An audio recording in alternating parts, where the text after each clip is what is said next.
룻기 오늘은 2장 1절로부터 우리 8절까지 우리 한 절씩 교독하고 8절은 한 목소리로 같이 읽도록 합니다. 제가 먼저 1절 읽습니다. 나오미의 남편 엘리멜렉의 친족으로 유력한 자가 있으니 그의 이름은 보아스더라.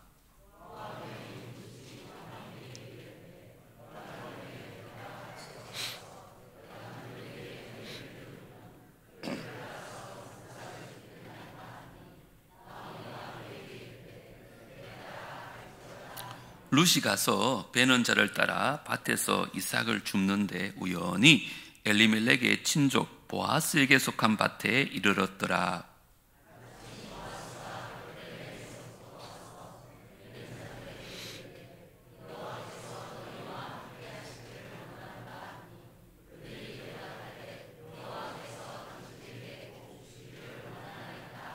보아스가 베는 자들을 거느린 사한에게 이르되 이는 누구의 소녀냐 하니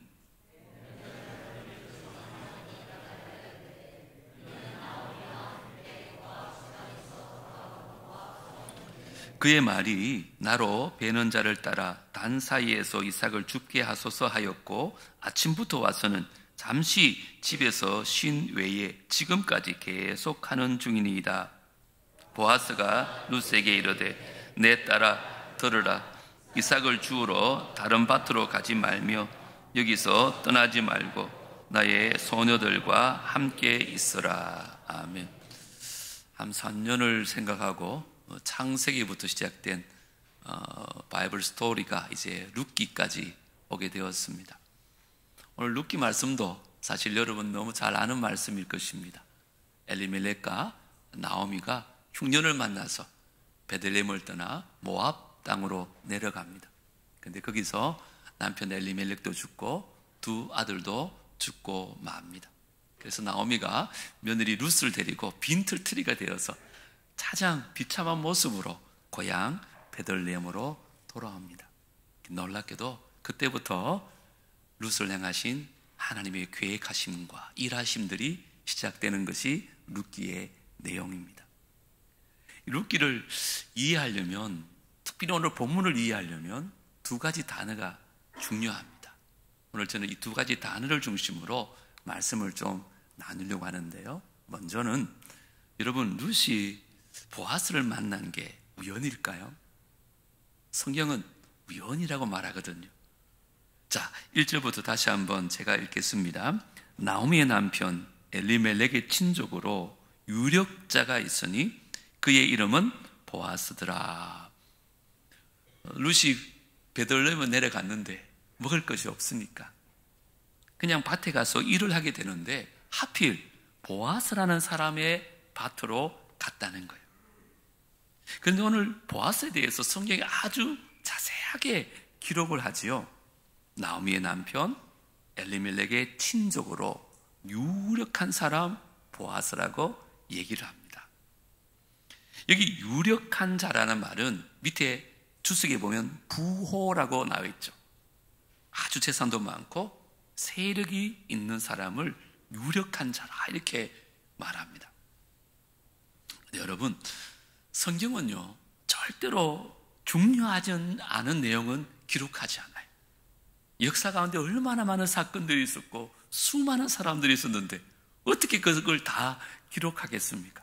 그 가운데 우리가 정말 눈여겨봐야 될 그 중요한 사건과 사람들만 기록을 한다는 것입니다.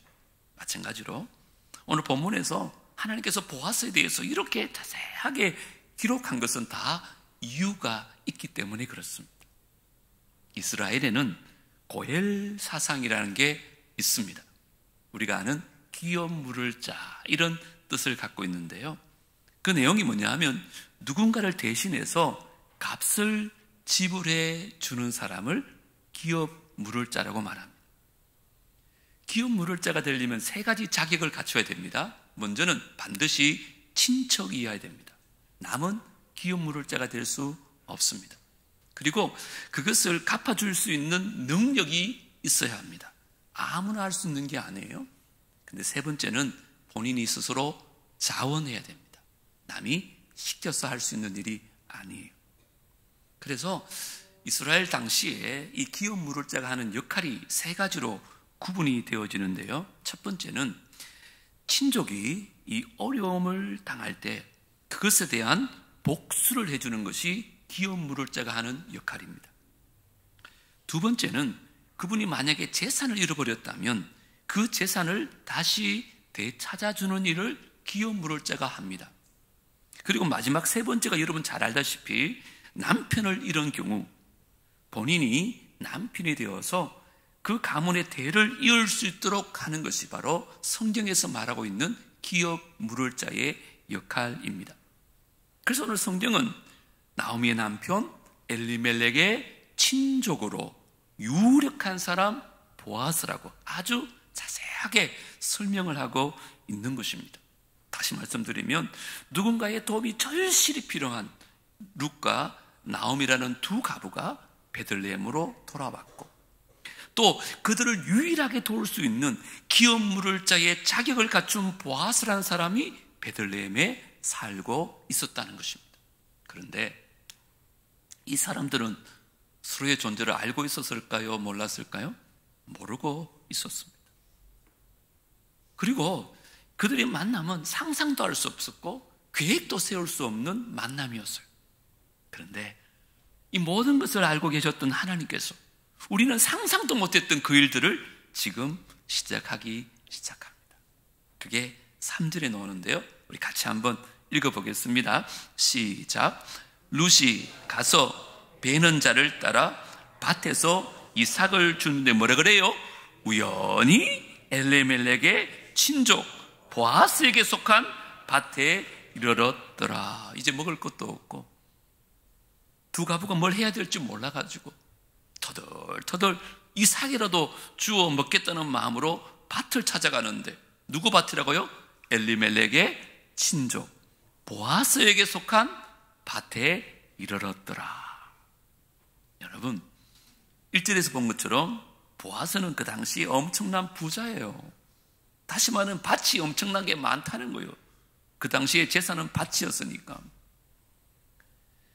룻이요 그 중에 한 밭에 간 것입니다. 유일하게 기업을 물을 자격이 있는 사람, 유일하게 그들의 가정을 회복할 수 있는 그 사람의 밭에 가게 되었다는 거죠. 그런데 오늘 성경은 그것을 뭐라고 표현해요? 우연이라고 말하고 있어요. 여러분 이게 우연일까요? 뿐만 아니에요. 4절에 보면 이렇게 시작합니다. 마침 보아스가 베들레헴에서부터 와서 베는 자들에게 이르되 여호와께서 너희와 함께 하시기를 원하노라 하니까 그들이 대답하되 여호와께서 당신에게 복 주시기를 원하나이다. 서로 인사를 주고 받은 것. 자, 여기서 중요한 것은 룻과 보아스가 만나려면 룻만 보아스가 속한 밭에 가는 게 중요한 게 아니에요. 보아스가 룻에 있는 그 밭에 가야 두 사람의 만남이 성사될 수 있는 것 아니겠어요? 자, 그런데 그 두 사람이 만난다는 것이 생각보단 쉽지 않아요. 왜냐하면 보아스는 밭이 한두 개 있는 부자가 아니에요. 보아스는 부자였기 때문에 밭이 엄청나게 많았어요. 룻은 그 많은 보아스의 밭 중에 하나의 밭에 갔고요. 보아스가 하필 그날 그 많은 밭 가운데 룻이 있었던 그 밭에 간 거예요. 그래서 만나게 된 거잖아요. 자, 요즘으로 설명하면 공장을 여러 개 가지고 있는 사장님을 한번 생각해 보세요. 사장님이 직접 공장마다 가서 직접 일합니까? 그렇게 하지 않죠. 공장마다 공장장을 세워놓고 자기는 뭐 골프 치다가 한 번씩 가서 일 잘하고 있나 그냥 공장 중에 하나씩 돌아보는 거죠. 이처럼 두 사람의 만남은 결코 쉬운 만남이 아닙니다. 근데 성경이 뭐라 그래요? 마침 보아스가 베들레헴으로부터 와서 그 베는 자들에게 이르렀다. 그 많은 밭 중에 마침 룻이 있는 그 밭에 왔고 그 밭에 와서 마침 보아스가 룻을 만나게 되었다고 얘기해요. 그러니까 오늘 본문을 이해하려면 이 우연과 마침이라는 이 두 나들을 자세히 봐야 돼요. 여러분, 룻기는 여러분 잘 알다시피 모든 재산을 다 잃어버리고 그때 남편과 자식마저 다 잃어버렸던, 그래서 가장 비참한 인생이 되어서 베들레헴으로 돌아왔을 때 하나님께서 보아스를 만나게 하셨고 결국은 그 모든 것들이 회복되는 역사를 기록한 것이 룻기입니다. 그리고 먼 훗날 이들을 통해서 우리의 구세주 예수 그리스도가 탄생해요. 오늘 본문의 보아스와 룻이 만나서 오벳을 낳습니다. 오벳은 이새를 낳고 이새는 다윗을 낳습니다. 다윗이 낳고 그래가지고 예수 그리스도, 그분이 이 땅에 오시게 되는 이 엄청난 역사를 하나님께서 지금 사사시대, 가장 혼란했고 그 가장 어려운 시기, 사람들이 자기 속인에 옳은 대로만 행했던 그 시기에 아무도 하나님이 없다고 말했지만 하나님은 여전히 일하고 계셨고 여전히 하나님의 계획을 가장 비참한 사람들을 통해서 이루어 가고 계셨더라는 것입니다. 그래서 룻기를 이해하려면 이 두 단어를 반드시 기억해야 됩니다. 마침과 우연입니다. 그런데 이 단어가 왜 중요하냐 하면 성경의 히브리 원문을 보면 이 단어는 사람 편에서 쓰여진 단어가 아닙니다. 하나님 편에서 쓰여진 단어라는 거예요. 다시 말하면 사람들 입장에서 글쓰지 나온 단어가 아니에요. 의도적으로 하나님께서는 이 단어를 사용했다는 거예요. 자, 3절에 보니까 뭐라 그래요? 우연히 보아스가 속한 밭에 갔다 그러잖아요. 그런데 이게 우연이라는 단어는 히브리어로 미케르라는 단어를 사용해요. 미케르라는 단어는 두 가지 뜻이 있어요. 우연이라는 뜻도 있지만 운명이라는 뜻이 있어요. 이거 다시 말씀드리면 하나님이 인생에 정하셨다, 이런 뜻을 가진 단어가 미케르예요. 나에게는 우연이었어요. 그런데 하나님께서는 정하신 대로 행하셨다는 거예요. 우리 삶에도 수많은 우연들이 있잖아요. 그것들이 나에게는 우연처럼 보여요. 그런데 하나님께는 하나님의 섭리 가운데 그분의 계획대로 이루어진 일들이라는 거예요. 마침이라는 단어도 마찬가지입니다. 이것도 하나님께서 의도적으로 그 단어를 선택하셨어요. 자, 4절에 보면 마침 어떻게 했다 그래요? 마침 보아스가 베들레헴에서부터 와서 베는 자들에게 이르렀다. 그 많은 밭들 가운데 룻이 보아스의 밭에 간 그날, 보아스가 웬일인지 그날은 골프 치도 안 가고 그날 하필 그 많은 밭 중에 룻이 일하고 있는 그 밭에 갔다는 거예요. 이것을 성경은 뭐라고요? 마침이라고 쓰죠. 그런데 이 마침이라는 단어의 히브리어 단어는 외힌네라는 단어예요. 근데 외힌네라는 단어는 보라라는 뜻이에요. 참 희한하지 않아요? 여러분, 마침과 보라가 무슨 상관이 있는 걸까요? 마침 두 사람이 우연히 만난 것 같지만 뭐라고요? 하나님이 일하심을 보라는 거예요. 우연히 두 사람이 만나서 결혼하고 우연히 예수님이 태어난 것 같지만 보라, 하나님이 하셨다는 거예요. 그게 바로 외힌네, 마침이라는 단어예요. 그래서 저는 이렇게 정의하고 싶어요. 인간에게는 우연이고 인간에게는 마침인 것 같은데 그 우연의 일치 같은 상황들이지만 그 모든 것은 뭐라고요? 하나님의 계획 안에 있었다는 거예요. 그것을 신학적 용어로 하나님의 섭리라고 말해요. 오늘 본문은 하나님께서 우리에게 그걸 말씀하는 거예요. 우리도 그렇잖아요. 무슨 좋은 일 생기면 뭐라 그래요? 아유, 어떻게 우연히 잘 됐네요. 우리 참 좋았던 것 같아요. 그렇게 말하죠. 여러분, 그거는 안 믿는 사람들이 하는 말이에요. 믿는 사람들은 그런 말 하면 안 됩니다. 왜요? 세상 사람들이 말하는 우연이란 단어에는 하나님의 개입하심이 없었기 때문에 그래요. 믿는 사람들은 우연이라고 생각하지 않아요. 여러 가지 어려운 일도 많이 겪었고 힘든 일도 많이 있었고 그 가운데 하나님이 여러 가지 회복하심과 그 은혜들을 많이 받고 살잖아요. 이 모든 시간이 우리는 뭐예요? 우연이 아니라 하나님의 섭리 안에, 하나님의 계획 안에 있었다고 믿는 거예요. 그러니까 사람들은 운이 좋았다고 말하고 우리는 뭐라고요? 하나님의 은혜였다고 말하는 거예요. 여기서 두 번째 대지를 좀 나누고 싶어요. 한번 따라합니다. 우리의 삶에 우연은 없다. 믿으시기 바랍니다, 여러분. 정말에. 한번 여러분 삶을 한번 뒤돌아보십시오. 하나님은요, 지금도 끊임없는 내 삶의 마침과 우연을 주셔가지고 하나님의 계획 안에서 우리의 삶을 움직여 가신다니까요.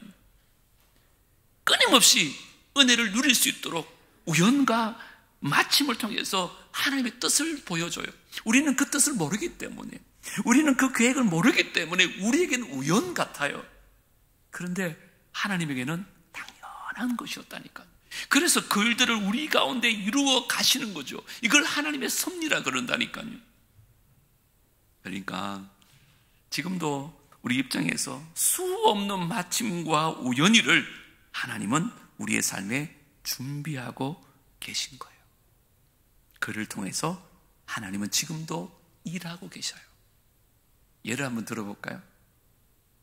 우리 교회 교인들 가운데 좀 작년인가 그랬는데 어떻게 우리 교회 오셨냐고 제가 새가족 4주차 때 물어보니까 우연히 교회를 지나가다가 남부교회가 있는 걸 보고 들어왔대요. 그리고 지금까지 교회 다녀요. 여러분, 우연일까요? 우리 교회는 70년 전부터 여기 있어요. 근데 그날 교회가 보이더라는 거예요. 이거는 우연이 아니에요. 이거를 섭리라 그래요. 그날 교회가 그분에게 보여진 거예요. 마찬가지입니다. 우리 이런 말 하죠. 우연히 지난주에 교회 갔다가 하나님께서 나에게 깊은 감동을 주셨다. 우연일까요? 우연히 내가 좋은 모임에 들어가서 그 모임에서 하나님 만났고 깊은 교제를 누리게 되었다. 과연 우연일까요? 마침 내가 좋은 부서에 들어가가지고 열심히 섬기다 보니까 내 믿음이 이렇게 성장했다. 여러분, 우리는 우연이라고 말하고 마침이라고 말해요. 그런데 하나님은 뭐라고 말한다고요? 왜 힘내? 보라. 그게 우연이겠느냐? 그게 과연 어쩌다 보니까 일어난 일이겠느냐? 네가 지금 남북에 다니게 된 것도, 네가 그 성경 공부반에 들어가게 된 것도, 네가 이렇게 건강하게 된 것도 우연이겠느냐? 왜 힘내? 그 모든 것들이 내 안에서 당연히 이루어지고 있는 것이다. 그게 바로 왜 힘내? 마침이라는 뜻이에요. 여러분, 그러니까 결국은 잘 생각해 보면 우리의 우연 속에 하나님의 당연함이 있다고 믿는 것, 이게 하나님에 대한 믿음이라고 저는 생각해요. 여러분, 살다 보면 그런 적 없습니까? 너무너무 어렵고 힘들어서 정말 무기력 가운데 모든 걸 막 포기하고 싶었는데 우연히 걸려온 전화 한 통에 위로를 받고 샘을 얻은 적 없으세요?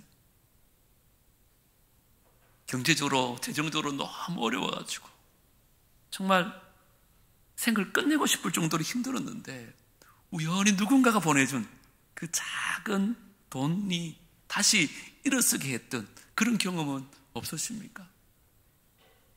그게 우리에게는 우연일지 몰라도 하나님은 내가 너와 함께하고 있으며 내가 너의 힘듦을 내가 알고 있고 내가 너에게 집중하고 있다고 그 사람을 통해서 말씀해 주시는 거거든요. 그러니까 우리 인생에는 지금도 수도 없이 많은 우연과 마침이 있지만 그 모든 것은 하나님이 당연하게 이루어 가고 있고 그것을 우리는 뭐라고 한다고요? 하나님의 은혜라고 말하는 거죠. 룻기를 보면 이 룻이요, 이런 은혜를 어떻게 경험하게 됐는가? 자, 5절부터 한번 보세요. 제가 세 번역으로 한번 읽어드릴 테니까는 여러분까지 성경은 한번 보시면서 들어보세요. 보아스가 일꾼들을 감독하는 젊은이에게 물었다. 저 젊은 여인은 네 집 안악인가? 일꾼들을 감독하는 젊은이가 대답하였다. 저 젊은 여자는 나오미와 함께 모압 지방에서 돌아온 모압 사람입니다. 일꾼들의 뒤를 따라다니면서 곡식단 사이에서 떨어진 이삭을 죽도록 허락해 달라고 하더니 아침부터 와서 지금까지 저렇게 서 있습니다. 아까 여기 집에서 잠깐 쉬었을 뿐입니다. 여러분, 이스라엘에서 이렇게 추수를 할 때 있잖아요. 일꾼들이 앞장서며 단을 이렇게 자릅니다. 그러면 연인들이 그 뒤를 따르면서 단을 이렇게 묶어요. 근데 묶다 보면 빠지는 것도 있고 안 묶여진 것도 있잖아요. 그것을 다시 묶으면 안 돼요. 하나님께서 율법을 통해서 고아와 가부들이 그것을 주워 먹을 수 있도록 그냥 내버려 두라고 했어요. 지금 룻 같은 가부들은 그 남은 이삭에 주워 먹고 사는 거죠. 지금 모든 걸 잃어버렸고 정말 비참한 인생이 된 룻이 아침부터 와가지고 조금이라도 더 줄 수 있을까 해가지고 그 일꾼들을 뒤를 따라가면서 아침부터 저녁까지 치열한 일상을 보내고 있었던 거예요. 뭐 때문에? 먹고 살려고. 생존을 위해서 일상 가운데 최선을 다하며 열심히 살아가고 있었어요. 그런데요, 그때 어떤 일이 일어났어요. 우연히 보아스의 밭에 간 거였고 마침 보아스가 와가지고 두 사람이 만나게 되었던 거예요. 그때부터 모든 것이 회복되기 시작합니다. 저는 오늘 여기서 너무 큰 은혜를 받았어요. 한번 따라합니다. 모든 것이 다 하나님의 은혜다. 무슨 말인가 하면 하나님의 은혜는 특별한 시간이 임하는 게 아니라는 거예요. 뭐 특별 집회를 한다든지 그 특별한 시간에만 은혜가 강력하게 임하는 게 아니라 하나님이 어쩌면요, 오늘 룻처럼 너무나 평범한 그 작은 일상의 시간에 우리를 찾아오시고 그 마침과 그 은혜를 우리에게 허락해 주시는 거죠. 그러니까 여러분 잘 생각해 보면 어떤 특별한 때만 하나님께서 우리에게 은혜 주시는 게 아니에요. 모든 순간이 하나님의 은혜 가운데 있었어요. 그런데 마침과 우연을 통해서 그것을 깨닫게 하신 거예요. 아, 이게 우연이 아니구나. 그래서 저는 이 성경을 가지고 영화를 많이 만들잖아요. 이 룻기도 영화를 만들면 참 은혜롭고 좋겠다 이런 생각을 했었어요. 영화에 보면 복선이라는 게 있습니다. 이것도 보면 룻이 자기도 모르게 얼마나 큰 은혜 가운데 있었는지를 가르쳐주는 복선이 몇 가지 나와요. 그 첫 번째가 뭐냐 하면, 여러분 룻과 나오미가 남편과 자식 다 죽고 베들레헴으로 돌아오잖아요. 여러분 그때가 어느 때인 줄 아세요? 자, 1장 22절에 보면 나옵니다. 나오미가 모압 지방에서 그의 며느리 모압 여인 룻과 함께 돌아왔는데, 그들이 언제 왔다고요? 보리 추수 시작할 때에 베들레헴에 이르렀더라. 보리를 거두는 추수 때에 온 거예요. 자, 그들이 추수 때인 줄 알고 이때를 맞춰서 돌아가자 그랬을까요? 그냥 온 걸까요? 그냥 온 거예요. 그건 몰랐어요. 와보니까 마침 그때가 언제라고요? 추수하는 때였다는 거예요. 이게 우연일까요? 하나님께서 마침 그때가 하나님의 은혜의 때였다는 것을 알게 하시는 거죠. 아, 이게 우연이 아니구나. 두 번째는요, 이 보아스가 그 밭에 우연히 가서 두 사람이 만나잖아요. 이 보아스란 이름 안에도 복선이 깔려 있어요. 보아스는 히브리어로 그 안에 힘이 있다, 그 안에 능력이 있다, 이런 뜻이거든요.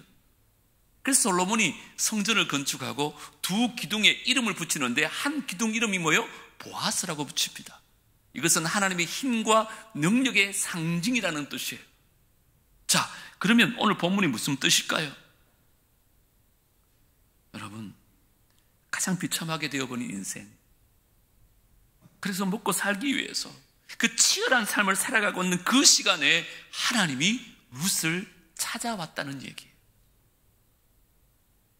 가장 비참하고 가장 어려운 가운데 살아가고 있던 한 여인에게 보아스로 나타난 하나님께서 룻을 지금 찾아온 거예요. 이게 지금 룻기가 우리에게 보여주는 거죠. 룻은 이런 것들을 알았을까요? 몰랐을까요? 아무것도 몰랐어요. 그냥 그는 삶이 너무너무 비참했고 너무너무 힘들었어요. 그냥 말로 다 할 수 없는 어려움 속에서 너무너무 힘겨운 삶을 살고 있었을 뿐이에요. 그런데 그는 이미 하나님이 예비되신 그 은혜 안에 있었다는 것을 그때는 몰랐어요. 나중에 돌아보니까 그때야 깨닫는 거예요. 내가 베들레헴으로 돌아온 그때가 하나님의 은혜의 때였구나. 우연이 아니었구나. 내가 찾아간 그 밭도 하나님의 은혜의 밭이었구나. 우연히 간 게 아니구나. 내가 만난 그 사람도 하나님께서 예비하신 은혜였구나. 그 가운데 이루어진 모든 일들이 하나님의 은혜였구나를 나중에 깨닫게 된 거다는. 우리 삶도 마찬가지 아니에요? 여러분 지금 너무 어렵고 힘들어서 여러분 삶 가운데 은혜가 없는 것 같죠? 하나님의 은혜는 나랑 거리가 먼 것 같죠? 절대 그렇지 않습니다, 여러분. 여전히 모든 것이 은혜 가운데 있는 줄 믿습니다. 제가 신방을 가면 목간사님 좋아하는 찬송 몇 장이세요? 같이 부르십시다 그러면 어르신들은요 대부분 90% 이상이 몇 장 부를까요? 301장 부릅니다. 지금까지 지내온 것. 우리 한번 불러볼까요? 지금까지 지내온 것 주의 크신 은혜라 한이 없는 주의 사랑 어찌 이루 말하랴 자나깨나 주의 손이 항상 살펴주시니 모든 일을 주 안에서 형통하게 하시네. 아멘이십니까? 그렇습니다. 지금은 너무 어렵고 힘든 것 같은데 어르신들은요 돌아보니까 모든 것이 모든 순간이 다 하나님의 은혜였다는 것을 그제서 깨닫고 이 고백을 드리는 것입니다. 물론 지금도 여전히 어려운 가운데 있고 앞으로도 그럴 수 있습니다. 하지만 가만히 생각해 보면 지금 여기까지 온 것도 그냥 온 게 아니라는 거예요. 하나님께서 우리를 지키셨고 우리를 보호하셨고 우리를 인도해서 우연인 듯 보이지만 하나님의 은혜가 아닌 것이 아무것도 없다는 거죠. 오늘 새가족 이야기를 하게 되는데 요즘 젊은 분들이 새가족으로 오잖아요. 저는 꼭 묻거든요. 우리 교회 어떻게 오게 됐냐고. 근데 많은 분들이 젊은 사람들은 유튜브를 통해서 먼저 검색도 해보고 제 설교를 다 들어보고 온다는 거예요. 그래서 설교 듣고 은혜 받고 등록하게 되었다고. 여러분 그게 우연일까요? 물론 우리 생각에는 우연이라고 말할 수 있어요. 유튜브 통해서 이 설교 듣고 저 설교 듣다가 우연히 제 설교 듣고 우연히 은혜를 받은 거죠. 그런데 하나님은 말씀하는 게 그게 우연이 아니다는 거예요. 설교를 듣는데 하나님 음성으로 들려주는 게 우연이 아니다는 거예요. 우리가 이걸 기억하라는 거예요. 우리 삶 전체가 하나님의 은혜 가운데 있었어요. 그게 우연이 아니라 하나님의 은혜였어요. 근데 마침 그게 은혜로 깨달아지는 거예요. 우리가 은혜 밖에 있다가 은혜 안에 들어온 게 아니라 이미 은혜 안에 있었는데 모르고 있었어요. 우연인 줄 알았어요. 근데 마침 이게 하나님의 은혜였구나를 깨닫게 되어지는 거예요. 우리 예배 전에 불렀던 찬양 가운데 은혜라는 찬양 불렀잖아요. 모든 것이 은혜였다고 고백하는 그 가사인데, 이 곡을 지으신 분이 송경민 목사님이라는 분이에요. 새롭게 하소서에서 간증을 하는데 이 찬양에 얽힌 얘기를 하나 하시더라고요. 어느 날 목사님이 하나님의 은혜를 묵상하면서 A4 용지에다가 은혜를 하나씩 적어 내려갔대요. 돌아보니까 너무 많은 은혜가 있었던 거예요. 그러다가 코로나를 만난 거예요. 이분은 대회, 다른 데 교회 집회 다니면서 생계를 유지하시는 분인데 집회도 하나도 못하고 모든 삶이 스탑됐어요. 그리고 적어놓은 은혜라는 가사를 돌아봤다는 거예요. 근데 그때 깨달은 게 뭐냐? 특별한 게 은혜가 아니더구나. 지금까지 지내왔던 모든 것이 은혜였구나. 이게 당연한 게 아니었는데 나는 특별한 은혜만 찾았다는 거예요. 그래서 지은 찬양이 은혜라는 찬양. 뭐라고 말해요? 내가 누려왔던 모든 것들이, 내가 지나왔던 모든 시간이, 내가 걸어왔던 모든 순간이 당연한 것 아니라 은혜였다. 잃고 나니까, 이 당연한 일상을 잃어버리고 나니까 그게 은혜였는데 그걸 모르고 살았다는 것.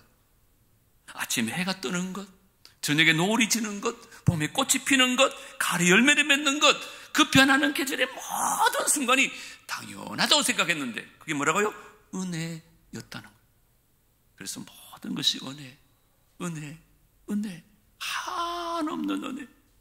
내 삶에 당연한 것 하나도 없다는 것을, 모든 것이 은혜여서 그렇게 이 찬양을 코로나 때 지었대요. 여러분, 우리도 마찬가지입니다. 우리 삶에요, 이미 은혜가 가득하고 내 삶을 하나님의 은혜로 다 둘러싸고 있어요. 우리가 그냥 못 느낄 뿐이에요. 그래서 이분이 이런 표현을 하더라고요. 은혜의 바다 같다. 저는 이 말씀이 너무 좋더라고요. 여러분 생각해 보세요. 물고기가 아무리 돌아다녀도 결국 어디 안에 있겠어요? 바다 안에 있어요. 은혜 안에 있다는 말이에요. 내가 어디를 가든지, 내가 혹 믿음이 막 흔들려서 방황한다 할지라도, 심지어 내가 경도를 이탈했다 할지라도 나는 은혜의 바다 안에 이탈했고, 은혜의 바다 안에 헤매고 있고, 은혜의 바다 안에 살아가고 있더라는 거예요. 그러니까 모든 순간이 하나님의 은혜였고, 내게 주어진 모든 상황이 하나님의 은혜였다라고 고백하는 것이 바로 오늘 은혜라는 찬양이에요. 우리 시간에 우리 함께 불러보고 싶은데요, 정말 우리 고백으로 한번 부르면 좋겠어요. 하나님, 모든 것이 하나님의 은혜였습니다. 내 삶에 당연한 건 하나도 없고 다 하나님의 은혜였습니다. 우리 모든 인생 가운데 우연과 마침을 통해서 하나님은 지금도 일하고 계세요. 그 하나님의 은혜를 기억하면서 여러분, 아무리 어렵고 힘들더라도 우리는 여전히 은혜의 바다 안에 이랬다는 것을 꼭 기억하시고 그 하나님의 은혜를 함께 찬양하기 원합니다.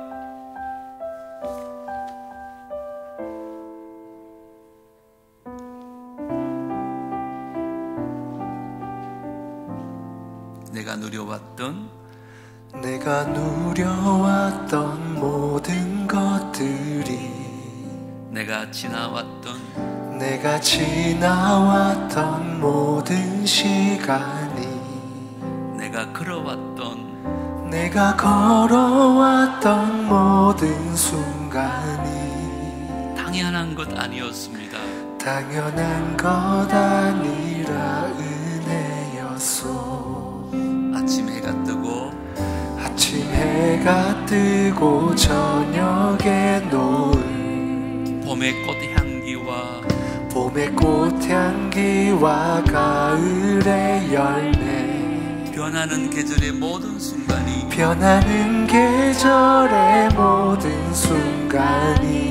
하나님의 은혜였습니다.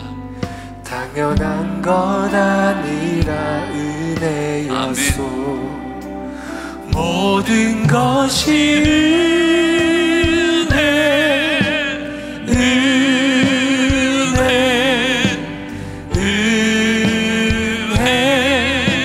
한없는 은혜, 내 삶에 당연한 것 없었던 것은 모든 것이 은혜였소. 내가 이 땅에 태어나 사는 것, 어린아이 시절과 지금까지 숨을 쉬며 살며 꿈을 꾸는 삶, 당연한 것 아니라 은혜였소. 내가 하나님의 자녀로 살며 이렇게 찬양하고 예배하는 삶, 오늘 찬양하고 예배하는 삶, 복음을 전할 수 있는 축복이 당연한 것 아니라 은혜였소. 모든 것이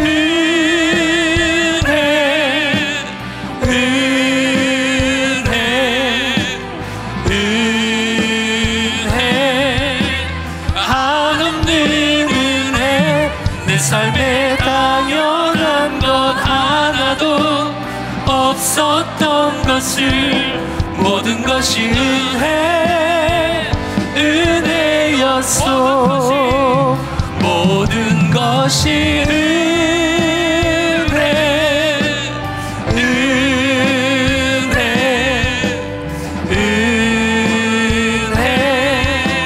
한없는 은혜. 내 삶에 당연한 것 하나도 없었던 것을 모든 것이 은혜였소. 모든 것이 은혜였소.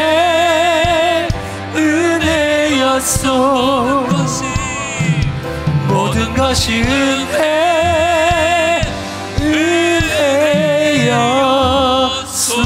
우리 하나님의 은혜에 감사의 영광의 박수를 올려드립시다. 하나님 감사합니다. 하나님, 우리는 은혜의 바다 안에 있으면서도 삶의 정황들이 너무 어렵고 힘들어서 하나님의 은혜와 나는 아무 상관이 없는 것처럼 그렇게 생각했습니다. 남편을 잃어버리고 재산을 다 잃어버리고 빈터터리가 되어서 비참한 모습으로 돌아온 룻과 나오미를 향해서 하나님은 여전히 내가 너를 주목하고 있다고, 여전히 너를 통하여 하나님의 일을 이루고 있다고 보라고 말씀하신 주님, 오늘 우리 가운데 너무 어렵고 너무 힘들어서 하나님의 은혜가 아닌 듯 그렇게 살아가는 인생들이 있다면 오늘 이 말씀 속에서 다시 한번 한량없는 하나님의 은혜, 내 삶을 애워사는 그 하나님의 은혜를 발견하고 돌아가게 하여 주시옵소서.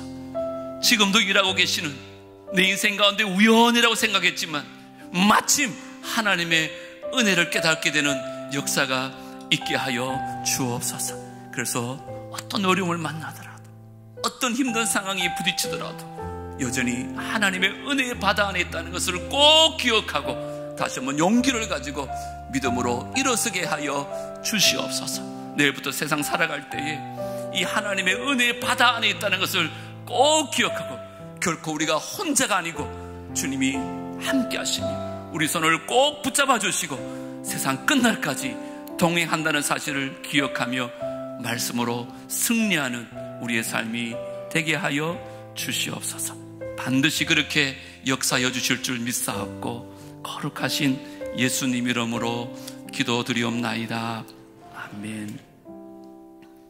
이제는 우리 구주 예수 그리스도의 은혜와 하나님 아버지의 무한하신 사랑과 성령 하나님의 교통하심과 내주하심과 인도하심, 비록 어렵고 힘든 상황 가운데 있지만 내가 하나님의 은혜의 바다 안에 있다는 것을 다시 한번 깨닫고 힘과 용기를 얻고 믿음으로 승리하기로 다짐하고 돌아가는 귀한 주의 백성들과 그들의 가정과 자녀들과 하시는 모든 일들 위에 산한남북의 공동체 위에 이제로부터 영원토록 함께 있을지어다. 아멘.